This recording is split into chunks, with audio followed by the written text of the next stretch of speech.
In the town of Ashland, Oregon, where the Cascade Mountains cast their shadows long across the valley and autumn arrived with the precision of clockwork, there existed a phenomenon the old-timers called the settling. It happened in abandoned houses, in closed rooms, in spaces where grief had accumulated and no one had bothered to sweep it away. Dust would form patterns, shapes, sometimes words, as if the particulate matter of disintegration carried memory and intention. Most dismissed it as wind patterns or imagination, the human brain's tendency to find meaning in chaos. But those who'd lived in Ashland long enough knew better. They knew that dust remembers everything it touches, that it's made of skin and pollen and the pulverized remnants of all that once lived, and that sometimes, rarely, but sometimes, it speaks. When Daniel Thorne returned to his childhood home at age 47, 3 months after his mother's funeral that he'd been too angry to attend, he found the house exactly as she'd left it, except for one detail.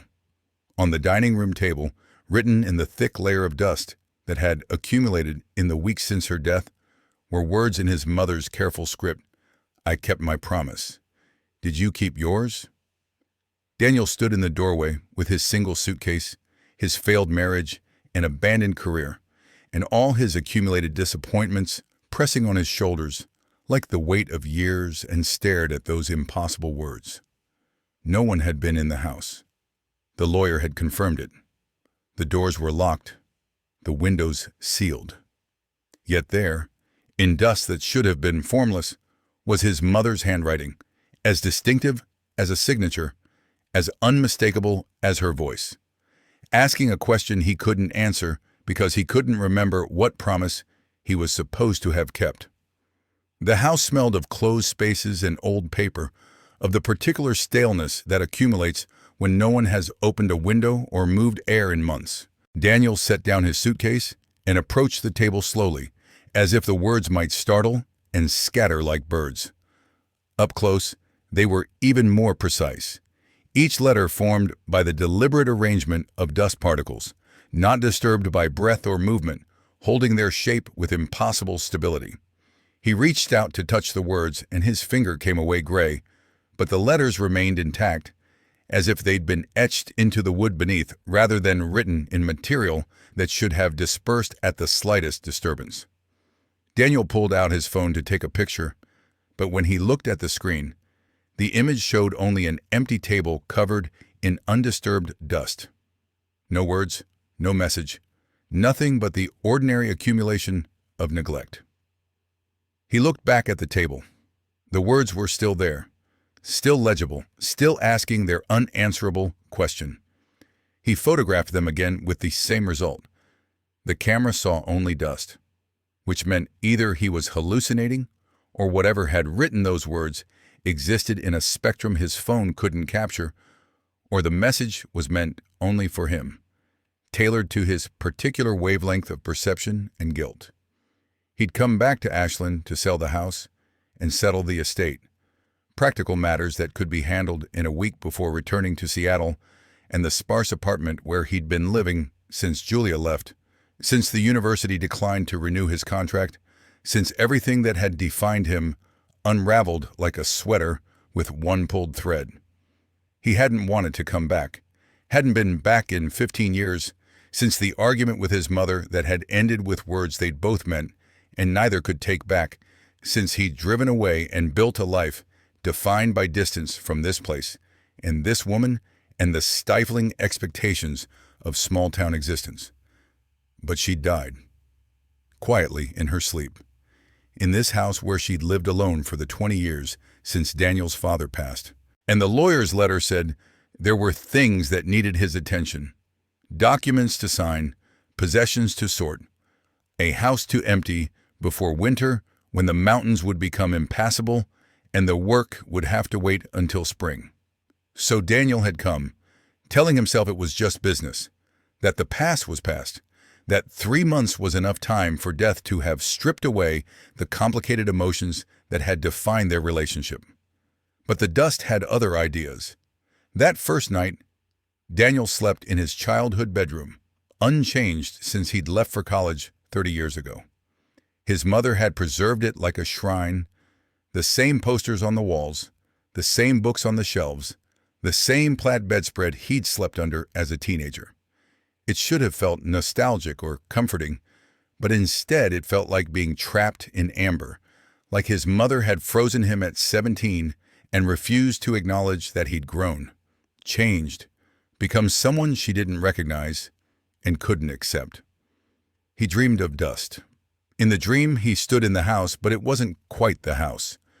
The rooms were arranged differently. The light came from the wrong angles, and everything was covered in a thick layer of dust that shifted and moved like water. His mother appeared, younger than he'd ever known her, maybe 30 years old, wearing a blue dress he recognized from photographs. She was writing something on a wall, her finger tracing letters in the dust, and as Daniel approached to read what she'd written, she turned to him and said, "You have to remember. That's the only way to keep a promise. You have to remember what you promised." "I don't remember," Daniel said, in the dream. "I was too young. Whatever I promised, I was just a child." "Children's promises matter most," his mother said. "They're made before we learn to lie." He woke at dawn, the room cold, his breath visible. The heating system must have failed, something else to add to the list of repairs before the house could be sold. He got up and went downstairs to check the thermostat and found the temperature set to 72, the furnace running. The cold was localized to his bedroom, he realized. The rest of the house was warm. In the kitchen, he made coffee with beans he'd brought from Seattle, refusing to use anything from his mother's pantry, maintaining the fiction that he was just passing through, just a visitor with no connection to this place. While the coffee brewed, he returned to the dining room to see if the words in the dust were still there. They'd changed. Now they read, August 17th, 1982, The Barn. You promised. August 17th, 1982. Daniel would have been 10 years old. He tried to remember that specific date but came up empty.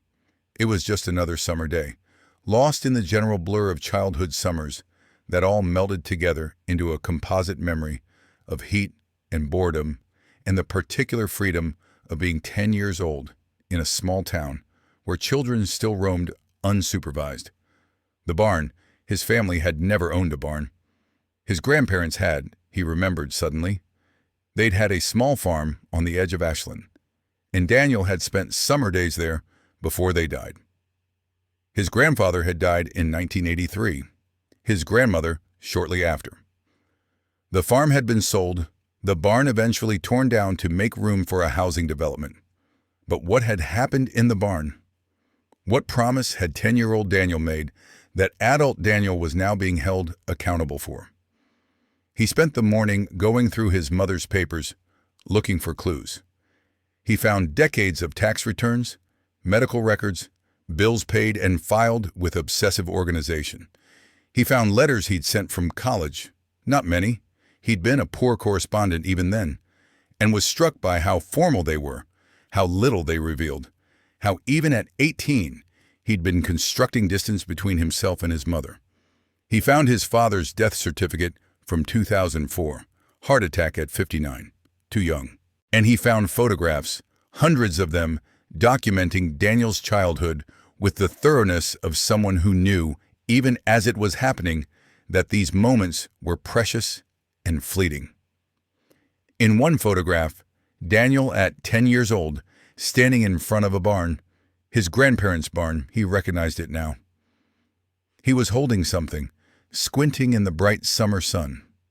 His grandmother stood beside him, her hand on his shoulder. Both of them were smiling, but there was something in 10-year-old Daniel's expression, a seriousness, a weight, that didn't match his smile.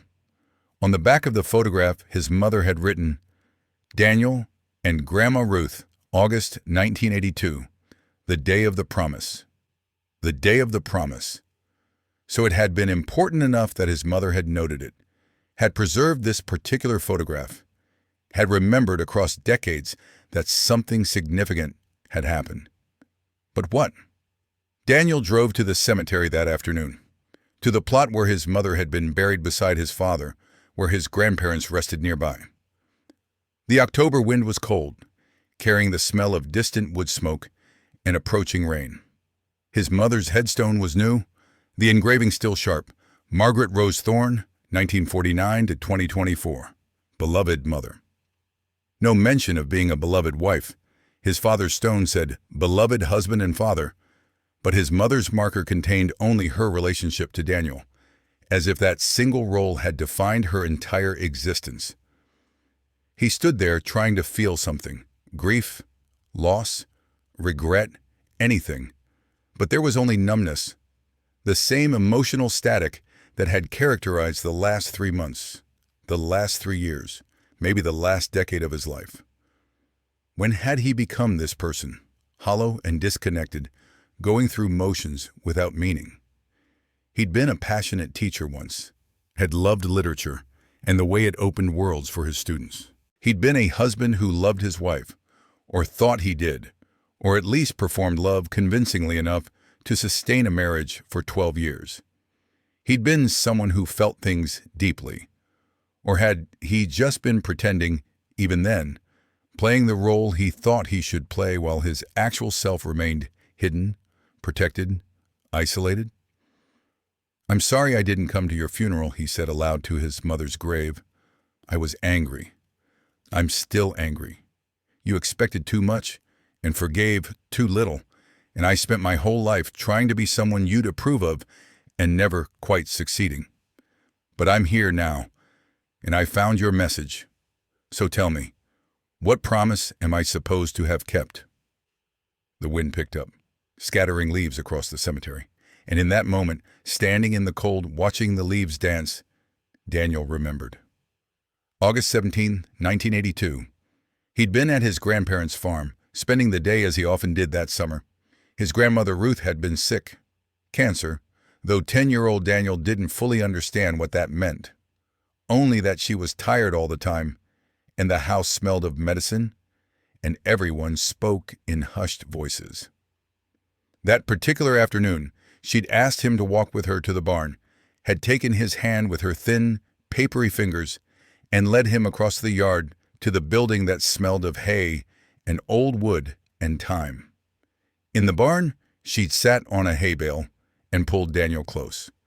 I need to tell you something, she'd said, and I need you to promise me something. Okay, Grandma. When I die, and I'm going to die soon, sweetheart, we both know that, I need you to take care of your mother. She's going to be lost without me. We're very close, you see. I'm the only person she can really talk to, the only one who understands her. Your father is a good man, but he doesn't understand her loneliness, her feelings. She's going to need you, Daniel. She's going to need you to be strong for her, to be the person she can lean on. Can you promise me that? 10-year-old Daniel had nodded, solemn with the weight of adult responsibility he didn't fully comprehend. I promise, Grandma. I'll take care of Mom. His grandmother had hugged him then, and he'd felt her tears on his hair, and she'd said, You're a good boy. Don't forget this promise. Even when you're grown and it feels like a burden, don't forget. The memory surfaced complete and vivid after being buried for 42 years. Daniel stood in the cemetery and felt the full weight of it. The promise he'd made, the promise he'd forgotten, the promise he'd spectacularly failed to keep. He hadn't taken care of his mother. He'd left at 18 and barely looked back. He'd visited infrequently, called only on holidays, kept her at arm's length because being close to her meant being suffocated by her need and her expectations and her relentless desire for him to be someone he wasn't. And now she was dead, and he'd missed his chance to be the son she'd needed, the son he'd promised his grandmother he'd be. Daniel drove back to the house as rain began to fall. Cold November rain that would turn to snow in the mountains, that would seal Ashland in for the winter. Inside, he went directly to the dining room. The message in the dust had changed again. I forgive you. "Do you forgive me?" He stared at the words for a long time. Then he pulled out a chair and sat at the table, placed his hands on either side of the message, and spoke to his dead mother as if she could hear him, as if the dust that bore her handwriting was somehow connected to wherever she'd gone, if she'd gone anywhere at all. "I don't know how to answer that," he said. "Forgiveness implies understanding, and I'm not sure I understood you. I'm not sure you understood me. We loved each other, but we couldn't be what each other needed, and that's not anyone's fault exactly. But it hurt us both. You wanted me to stay close, to be the son who took care of you the way Grandma asked. And I needed to leave, to become my own person, to breathe. Those things were incompatible, and I chose myself. I've always felt guilty about that choice, but I'm not sure I regret it. Does that make me a terrible person?" The dust didn't answer. Of course it didn't.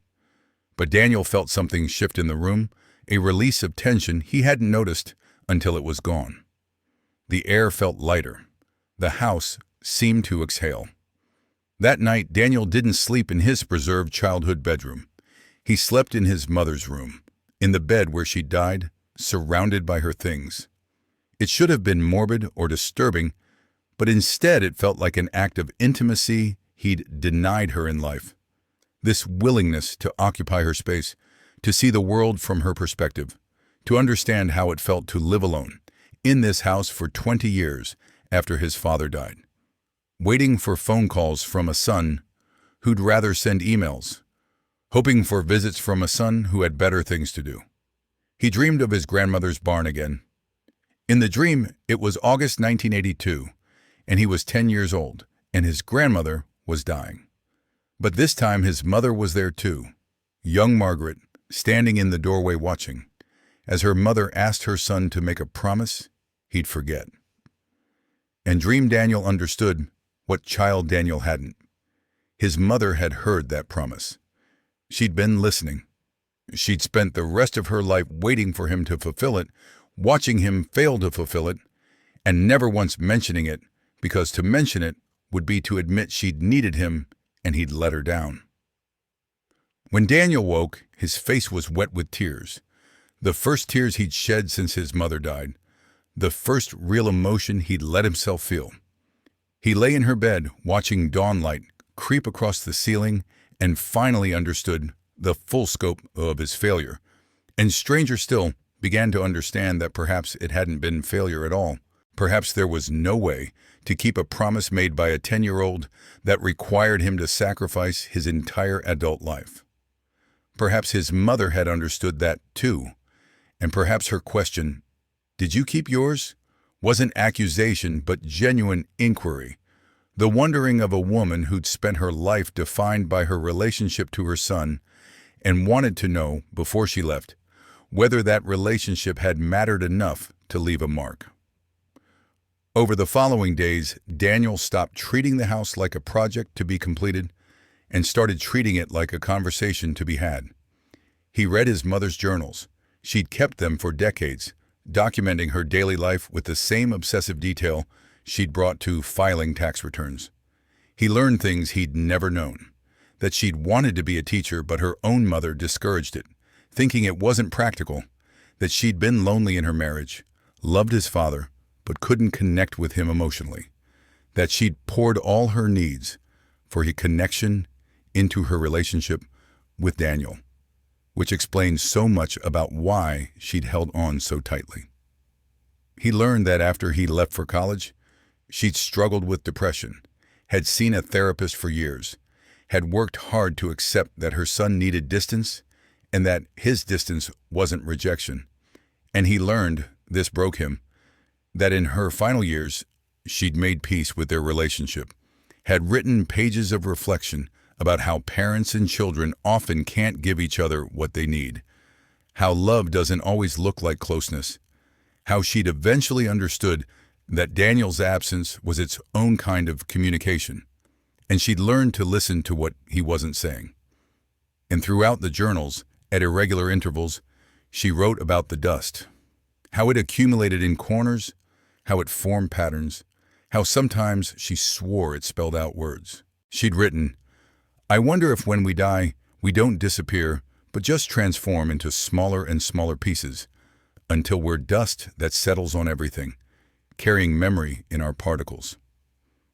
I wonder if that's how we persist, not as ghosts, but as the substance of forgetting, ironically enough. Dust is what we become when we're broken down to our smallest components, and maybe that's when we're most able to speak truth, when we're no longer bound by the coherent self." Daniel found himself having conversations with his mother through the dust. Each morning, new messages would appear on the dining room table, and each evening he'd respond, speaking aloud to the empty house. The messages were never long, never complex, just phrases, questions, observations. "Do you remember the Christmas you were 7? The bicycle? I remember. I was so happy I cried. What happened to us, Daniel? We wanted different things. We loved each other wrong. Is there a right way? I don't know. Maybe not. Maybe love is always imperfect." He started telling her about his life, about Julia and the divorce, about losing his job, about the feeling of being 47 and having nothing to show for it except failed relationships and abandoned plans.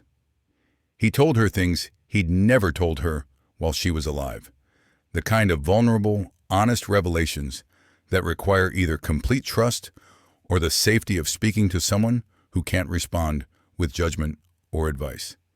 And the dust responded, not with judgment, but with understanding, with the kind of grace that comes from being beyond the need to be right or to control outcomes. "You did your best, so did I." That's enough. The townspeople noticed Daniel's extended stay. He'd intended to be in Ashland for a week. 3 weeks passed, and he was still there. At the grocery store, at the post office, in the coffee shop, where he'd started taking his laptop to work on the book he'd been trying to write for years, people approached him with condolences and curiosity. They'd known his mother. Everyone had known Margaret Thorne, the woman who'd lived alone in the old house, who'd kept to herself but was always polite, always neat, always put together, despite the loneliness that everyone could sense, but no one discussed. "Your mother was a kind woman," the postal worker told him. "Always had a smile. Asked about my grandkids. The world's a little dimmer without her." "She talked about you," the woman at the coffee shop said. "Said you were a professor, that you taught literature. She was proud of you, even though what? Even though she wished you lived closer, but she understood. She said that to me once. I understand why Daniel had to leave. Some people need more than small towns can give them." She wasn't bitter about it. She was sad, but she wasn't bitter.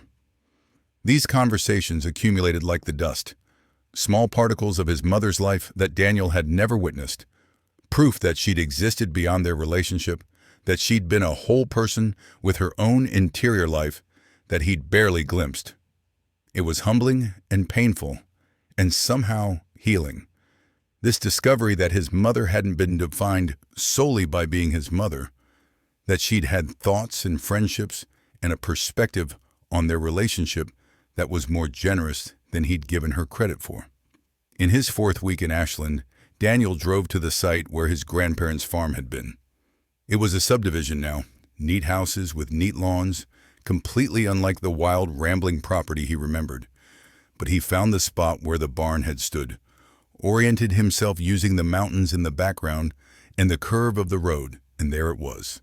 A small park, a playground, a few trees. He sat on a bench and tried to feel connected to that day in 1982 when a dying woman had asked a 10-year-old boy to make a promise he couldn't keep.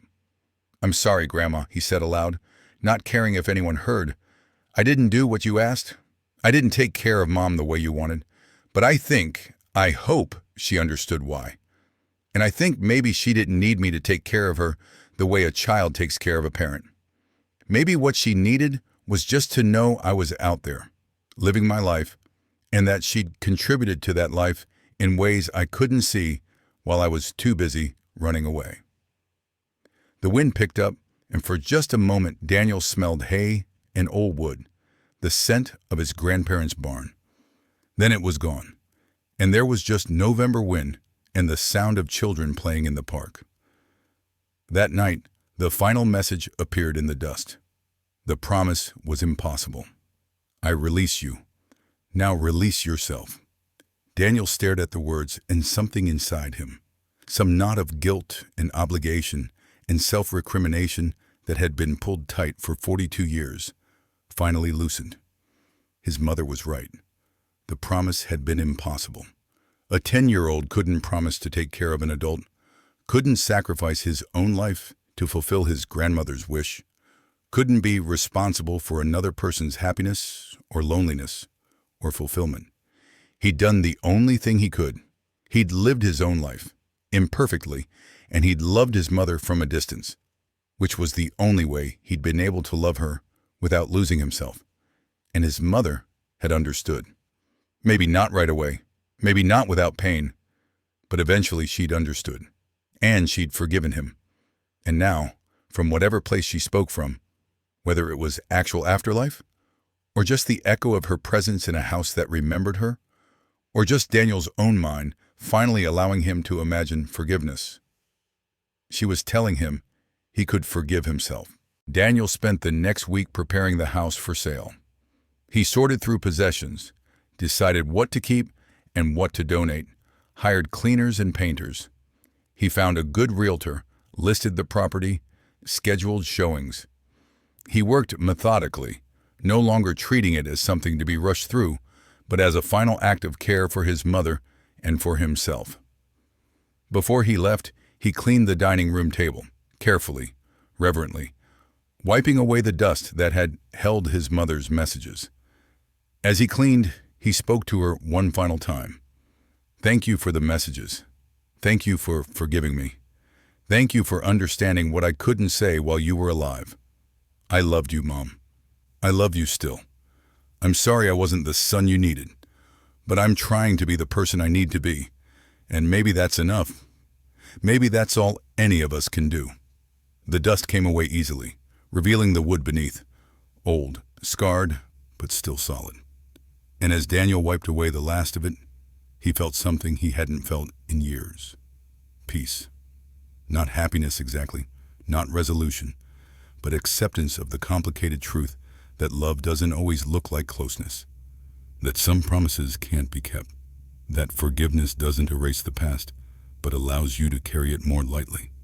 He drove away from Ashland on a clear December morning, the mountains sharp against blue sky. In his rearview mirror, the house grew smaller, becoming just another old Victorian in a small town. Nothing special, nothing haunted, just a place where people had lived and died and made promises they couldn't keep and forgiven each other anyway. 6 months later, Daniel received a call from the realtor. The house had sold, a young family, 2 children, excited about small-town life. They'd moved in 2 weeks ago and were thrilled with the place. But they'd called with a question. In the dining room, on the wooden table, they kept finding words written in dust. They cleaned the table every day, but the words reappeared. Always the same message. The promise is kept. Thank you. The realtor laughed about it, called it the house's quirk, said the new owners thought it was charming rather than creepy. I didn't want to tell them about your mother, about you seeing messages. Didn't want to spook them, but I thought you'd want to know. Daniel thanked her and hung up. He sat in his Seattle apartment, different now, no longer sparse but slowly filling with life again. Books he was reading, plants he was keeping alive, evidence of forward motion, and thought about dust and promises and the strange ways the dead persist. He thought about his mother and grandmother, about 10-year-old Daniel making a promise he couldn't keep, about 47-year-old Daniel finally understanding that some promises transcend their literal terms, that the spirit of what his grandmother asked wasn't for him to sacrifice his life, but simply to love his mother, which he had, however, imperfectly. And he thought about the new family in the house, about children who would grow up reading messages written in dust, who would learn early that the world held mysteries that couldn't be explained but could be accepted, who might someday, decades from now, return to that house and find their own messages waiting, their own impossible conversations with the past. Daniel opened his laptop and began to write. Not the academic book he'd been struggling with, but a different story, a truer story, about a 10-year-old boy and his grandmother, about a promise written in dust that took 42 years to understand, about forgiveness that comes too late and somehow just in time, about the way we become dust ourselves eventually. Our bodies breaking down into particles that settle on surfaces and maybe, impossibly, mysteriously, mercifully, retain some fragment of who we were, some ability to reach across the boundary between being and having been, to write one final message to the people we loved and hurt and left behind. He wrote through the afternoon and into evening, the words flowing with an ease they hadn't had in years, as if his mother was somehow guiding his hands, as if the dust of her transformed into language, into story, into the only kind of immortality any of us can hope for. Being remembered truthfully, being forgiven completely, being dust that speaks. Some promises are kept in their breaking. Some words are truest when written in material that will not last. Dust, snow, sand, breath visible in cold air. We make vows we cannot honor, and in our failure, we learn what faithfulness actually means. Not perfection, but persistence. Not closeness, but care. Not the promise itself, but the ache of having promised. The weight of having been asked. The grace of being forgiven when we cannot forgive ourselves. And sometimes, if we listen carefully, if we pay attention to what settles in corners and speaks in whispers, we hear the dead telling us what they couldn't say while alive. That love survives even the most spectacular failures. That some conversations continue beyond death. That the dust we become still remembers our name and speaks it in the quiet moments, asking not for redemption, but simply for witness. For someone to see the words we write and understand that we were here. We mattered. We tried. We loved. We failed. We were forgiven. We persist.